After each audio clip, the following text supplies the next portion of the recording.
दोस्तों हमारे ट्रैवलिंग के जो 3 प्लेसेस थे, हिस्टोरिकल प्लेसेस।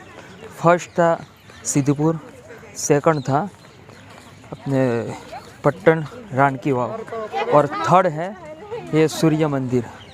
तो थर्ड जो प्लेस है वहाँ पर सूर्य मंदिर के पास पहुँच चुके हैं। तो यहाँ पर हमारे साथ हमारी टीम में एक गिरीश गुप्ता नामी गाइड है, वो हमें यहाँ बताएंगे सूर्य मंदिर के बारे में। इसको सूर्य मंदिर इसलिए कहा जाता है कि जब सूरज निकलता है तो उसकी सबसे पहली किरण इसी मंदिर में पड़ती है। इस तरह से बिल्कुल इसके पीछे ही नदी बह रही है। मेरे पास शायद फोटो भी है, मैं दिखाऊंगा आपको, या तो शेयर कर दूंगा ग्रुप के अंदर में। वो फोटो को आप जरा गौर से देखेंगे, पूरा कॉम्प्लेक्स दिख रहा है, नदी भी दिख रही है क्योंकि ड्रोन से फोटो लिया गया है। तो नदी के किनारे 23.35 डिग्री के ऊपर में ये मंदिर की रचना की गई है, बताने के लिए क्योंकि सूरज के लिए समर्पित किया गया है। और जब मंदिर बनते हैं तो आर्टिसन जहाँ बनने वाले हैं वहाँ पर पहुँचते हैं। पत्थरें वहाँ पे लाई, शिलाएँ वहाँ पे लाई जाए, शिलाई लाई जाएगी, फिर उसको तराशी जाएगी और उसमें फिर कार्विंग किया जाएगा, काटने के बाद में बनाया जाएगा। कभी ऐसा होता है कि जो आर्टिसन ने, जो मास्टर क्राफ्ट ने जो बातें कही हैं वो बातें समझ में आ जाती है, लेकिन काम करते करते कभी कोई चीज़ नुकसान या कोई चीज़ गलत भी हो जाती है। तो वो पत्थर, वो शिला, वो स्क्वायर चौकोर जो है उसे छोड़ना पड़ता है बगल में और नया पत्थर लेते हैं। नया पत्थर लेंगे, नया काम शुरू करेंगे और पूरा सब जब तैयार होता है तब जाके इमारत पे पहुंचेंगे और उसको लगाना शुरू करेंगे, फिर उसको अलाइनिंग करेंगे, नस से नस मिलाएंगे, पत्थर से पत्थर मिलाएंगे, डोरी से डोरी मिलाएंगे और एक इवेंट जहाँ खत्म होती है दूसरी इवेंट शुरू होती है, उसको अलाइन करने के बाद आप देखेंगे तो आपको एक पूरा संलग्न एक चीज दिखाई दे रही है, पट चित्र दिखाई दे रहा है। इस तरह से ये कार्विंग किया जाएगा। अब वो जो पत्थर बचे हैं नीचे गिर गए हैं, किसी ने समय जाते हुए वो धंस जाते जमीन के अंदर, इसलिए सरकार ने ऐसा बताया है कि 300 मीटर तक, इमारत की 300 मीटर तक कोई खुदाई नहीं कर सकता, सिर्फ सरकार के आदमी ही एक्सकेवेशन करेंगे। आर्कियोलॉजी मॉन्यूमेंट के आसपास नहीं करेगा क्योंकि वो पत्थर नीचे पड़े हुए हैं। जब ये मॉन्यूमेंट बन रहा था और ये लैंडस्केपिंग हो रहा था तो जो चीज़ बाहर आई हैं वो ये सब जो लाइनिंग यहाँ पे लगी, लेफ्ट और राइट।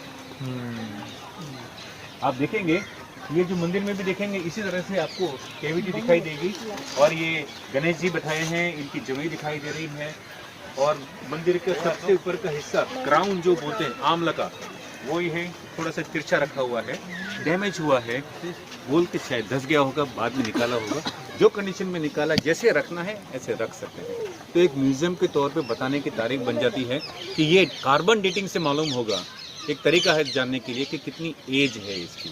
वो एक प्राइमरी मतलब एक ले मेन, हम आम आदमी को समझना है तो कैसे, तो वो इस तरह से समझ पाता है, राइट। हम लोग तुरंत चलते हैं मंदिर की तरफ और कुंड के अंदर में 108 मंदिर और 108 किस कारण से डिराइव किए गए हैं वो भी एक समझने वाली बात बनती है। वो कहीं पर भी इसका उल्लेख नहीं है, लेकिन 108 बहुत ही महत्वपूर्ण नंबर है। चलते हुए 108 यहाँ पर क्या नाम मंदिरों की, और माला जो हम जपते हैं, हिंदू लोग जो माला करते हैं वो भी 108 मणि होते हैं उसके अंदर में। एक मणि दूसरे मणि के साथ जुड़ा हुआ रहता है, धागे पूरे के, और मणि सट के रहता है एक दूसरे के साथ में। अहमदाबाद की पोलें बिल्कुल मणि की तरह है, मकाने बिल्कुल मणि की तरह बने हुए हैं, सट के लगे हुए हैं। धागा जो बाहर आता है वो पोल का गेट है, अगर उसे खोल दिया तो पूरी पोल खुल जाती है। इस तरह से वो विज्ञान वहाँ पे लगा गया है। और यहाँ पे मणि का उपयोग ये बताया गया है कि 108 मणि 108 मंदिर। यही डायरेक्शन के अंदर में बिल्कुल सामने देखेंगे, जहाँ पर सांप खड़े हुए हैं बिल्कुल सामने देखिएगा तो इंद्र और अंदर की जो मूर्ति है एकदम लाइन से अलाइन होगी। कोई पूछ रहे थे कि पहली किरण दूसरी किरण क्या होती है। साल में 2 बार ऐसे दिन आते हैं जो सूरज दिवस और रात्रि एक ही होती है, इक्विनॉक्स बोलते हैं इसे। 21 मार्च और 23 सितंबर। 21 जून और कभी भी ऐसा कुछ 21 या 22 ऐसा हो सकता है, लेकिन ज़्यादा फर्क नहीं पड़ता है। कभी दोपहर में शुरू होता है, कभी दिन में शुरू होता है। ऐसा साल में 2 बार ये होते हैं जब सूरज जो है मंदिर की चोटी के ऊपर होता है। तो मैं एक फोटो भी ग्रुप में शेयर करने वाला हूँ जिसमें मंदिर की छाया दिखाई देती है, लेकिन जिस दिन इक्विनॉक्स है उस दिन मंदिर की बिल्कुल छाया, एकदम ऊपर से सूरज जाएगा तो छाया दिखाई नहीं देती। और जब सूरज की पहली किरण ऊपर आती है तो बिल्कुल सीधा जो ये दिशा दिख रही है सामने, और ये इंद्र का जो मंदिर दिख रहा है, ये सेंट्रल एक्सिस में सीधा बिल्कुल सामने गर्भगृह है, और वहीं पे ही सबसे पहली किरण सूर्य देव के चरणों में गिरेगी। ये विज्ञान नहीं है, ये सिंपली कैलकुलेशन है कि वहां से सूरज बाहर आया, उग रहा है, और वो सीधी किरण ये गुड़ मंडप में होते हुए, सभा मंडप में होते हुए सीधी गर्भगृह के अंदर में जो मंदिर की मूर्ति थी वहां पे गिरेगी। वो फोटो भी मैं आपको ग्रुप में शेयर कर दूँगा। आइए हम थोड़ा आगे चलते हैं। मतलब पाटन के अंदर अभी ये भी पाटन का ही रास्ता, जिस टाइम पे रानी की वाव बनी, उसी टाइम पे ये सूर्य मंदिर भी प्रमाणित किया गया, बनाया गया।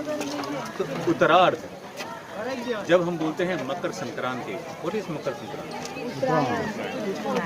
सूरज मकर में मुझे उत्तरायण बोलना चाहिए, मैंने फिर उत्तरायण मकर में से उत्तर से सूरज मकर राशि, शुक्र फैब्रिक जो है मकर राशि में प्रवेश करता है। हमारे हिंदू के अंदर में हर त्योहार जो है वो चंद्र के ऊपर है। हम लोग का भी है। एक ही त्योहार ऐसा है जो सूरज के बेस पे मनाते हैं यहाँ, वो है संक्रांति 14। इसलिए सालों साल से, सदियों से 14 जनवरी इज उत्तरायण इज 14। वरना दिवाली देखिए या होली देखेंगे वो बदलती है, हर टाइम बदलेगी। इस टाइम अक्टूबर में है तो दूसरी टाइम नवंबर में जाएगी। बदलने की वजह यही है कि मून लूनर पोजीशन चेंज होती है, सूर्य की पोजीशन चेंज नहीं होती, क्योंकि सूरज एक ही जगह पे स्थिर है, पृथ्वी उसके इर्द गिर्द घूमती है और पृथ्वी के इर्द गिर्द मून घूमता है। वो चलते हुए आपको हर दिन नया दिन, और हमारे लिए भी हर दिन नया सूरज इसलिए है कि जिस डायरेक्शन में हम आज सो रहे हैं उसी डायरेक्शन में दूसरे उठते नहीं हैं। Every day is a new day. तो यहाँ पे जो तोरण बनाया गया है, ऐसे तोरण क्या नाम पाटन में भी, और मोदी साहब का कौन सा गाँव? वडनगर। कीर्ति तोरण। अच्छा। कीर्ति तोरण 2 हैं एक ही दिशा के अंदर में, वडनगर के। यहाँ पे भी तोरण बने हुए हैं। तोरण एक बहुत ही दर्शनीय, जैसे हम घर के अंदर में बंदरवाल लगाते हैं, बंदरवाल जानते हैं ना, मेन एंट्रेंस के अंदर में डेकोरेट उसको गुजराती में तोरण बोलते हैं। तोरण मैं हिंदी में बंदरवाल लगाते हैं, डेकोरेटिव हिस्सा होगा, रस्सी में लगा के दोनों तरफ, जी हाँ, वो बंदरवाल लगाते हैं। वो एक जलवा होता है, एक अट्रैक्शन होता है। तो राजा महाराजा जब फतेह होके आते हैं तो उनका स्वागत कैसे किया जाए, दिस इज व्हाट, स्वागत करने के लिए इस तरह से तोरण। ठीक है, मंदिर मैंने बताया आपस में बातों करने की जगह है, लेन देन, ज्ञान की लेन देन होती है।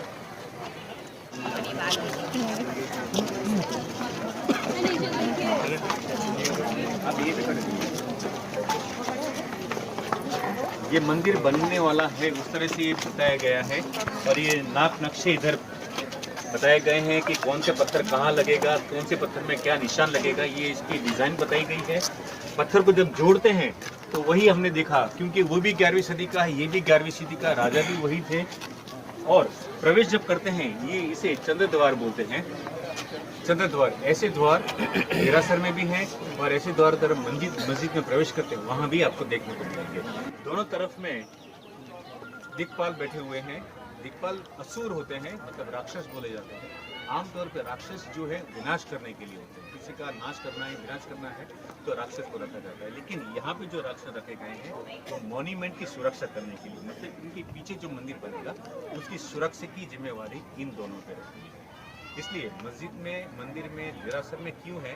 क्योंकि आर्टिसन बनाने वाले, जो तराशी करने वाले थे, वो तीनों के लिए एक ही थे। उनको ये नहीं था कि मैं मस्जिद बना रहा हूँ कि या मैं मंदिर बना रहा हूँ। प्रवेश द्वार है तो ऐसा ही होना चाहिए। ये उनकी फिलोसॉफी थी और ये फिलोसॉफी चलती हुए हर मंदिर के अंदर में, हर मस्जिद के अंदर में इस तरह से प्रवेश द्वार हमको देखने के लिए मिलता है। इस मंदिर का प्रवेश द्वार कहाँ पर है, कैसा है, कितनी साइज में बना हुआ है।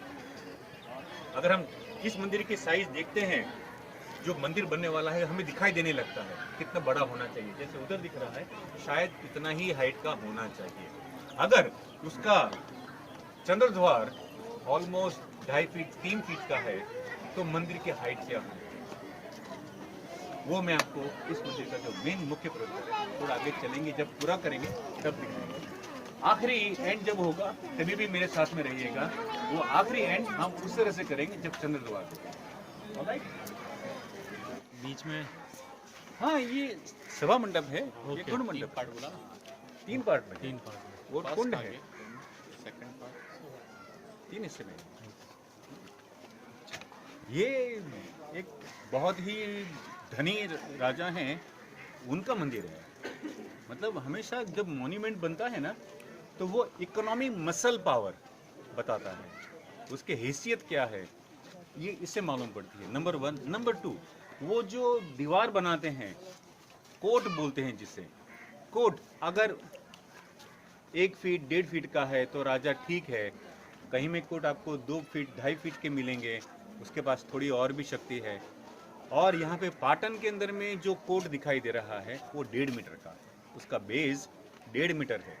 1.5 मीटर बोले तो राजा की बहुत जबरदस्त हैसियत है, बलवान है, पैसा खूब है, उसके पास सैन्य भी इतनी ही है। ये कोट की साइज से मालूम पड़ती है। ऑलराइट, तो ये दीवार के साथ दरवाजे। हाँ ये डिजाइन का एक हिस्सा है, बताता हूँ मैं आपको। Very good. पूरे भारतवर्ष में 2 मंदिर हैं सूर्य के, एक सोमनाथ, जो क्या नाम है, कोणार्क सूर्य मंदिर है वहाँ पे, वो चैरियट बेस मतलब रथ के ऊपर बना हुआ है। रथ के पहियों में जो स्पोक आते हैं, जो तार आते हैं, वो तार 12 महीने दिखाते हैं, गर्मी, सर्दी और बारिश ऋतु बताते हैं। और 1 सेकेंड का भी हिस्सा आप वहाँ पे सूर्य की किरण से, सूर्य की छांव से आप देख पाएंगे। ये कोई रॉकेट साइंस नहीं है, किस तरह से सूर्य को आप देख रहे हैं और छाया को समझ रहे हैं, इतना ही काम होता है। दूसरा मंदिर यहाँ पर जहाँ पे हम खड़े हुए हैं, जो मोढेरा कहते हैं, ये लोटस बेस है। लोटस कमल का फूल होता है, वो ऐसे खिलता है। अगर इसी को हम उल्टा कर देते हैं तो ये इसकी जो पंखुड़ियां हैं जो नीचे जा रही है, वो पंखुड़ियां आपको दिखाई देगी। This is inverted lotus base sun temple. उसके बाद में एक छज्जा आ रही है प्रोटेक्ट करने के लिए, उसके ऊपर आ रहा है हाथी, जो हिस्सा है नहीं ये जीवन काल का आ रहा है। फिर बाद में प्लिंथ लेवल बोलते हैं। अब प्लिंथ लेवल किसे कहेंगे हम? प्लिंथ वो चीज है जहाँ पे हर एक्टिविटी होगी, इसलिए वो प्लिंथ लेवल को हाथी में बताया गया है। हाथी is considered to be the strongest animal. एक जबरदस्त शक्तिशाली जानवर जो हमारे पास में है वो हाथी है, और एकदम जिसमें ताकत है, पावरफुल जिसे बोलते हैं, वो घोड़ा है। तो जहाँ पे हाथी बताया गया है वहाँ पे शक्ति का प्रदर्शन है, जहाँ घोड़े बताए गए वहाँ पे स्पीड का प्रदर्शन है। ये इस तरह से क्यों घोड़े और क्यों हाथी बताए गए हैं वो बनती है। वहाँ पे प्लिंथ देखेंगे जहाँ पे प्रवेश करना है, और ये देखेंगे दोनों का लेवल तकरीबन मिलता जुलता आता है। तो वहाँ पे इंसान चल रहे हैं, प्लिंथ के ऊपर चलेंगे, वो प्लिंथ का लेवल ऐसा होगा पानी कभी भी छुएगा नहीं। नदी यहाँ से मोटा मोटी 500 मीटर दूर है, लेकिन कितना भी उफान मारे, जैसे मैंने आपको बताया ताजमहल में जमुना जी कितनी भी उफान मारेगी, कभी भी ताजमहल की देहली पे पानी नहीं आएगा। इसलिए यहाँ पे अगर कितना भी उफान करेगी, यहाँ पे पानी कभी भी नहीं आएगा। इस प्लिंथ पे नीचे ही पानी रहेगा, अंदर पानी कभी भी प्रवेश नहीं करेगा। इसके ऊपर में मतलब गजपथ के ऊपर में जो शाखाएं दिख रही हैं वो मनुष्य शाखा बोलते हैं। और जीवन दरमियान मनुष्य पैदा होता है, बड़ा होता है, कोई सिपाही बनता है, कोई बिजनेस करता है, तो वो क्या क्या जीवन में कर रहा है वो हर चीज़ कार्य में बताई गई है।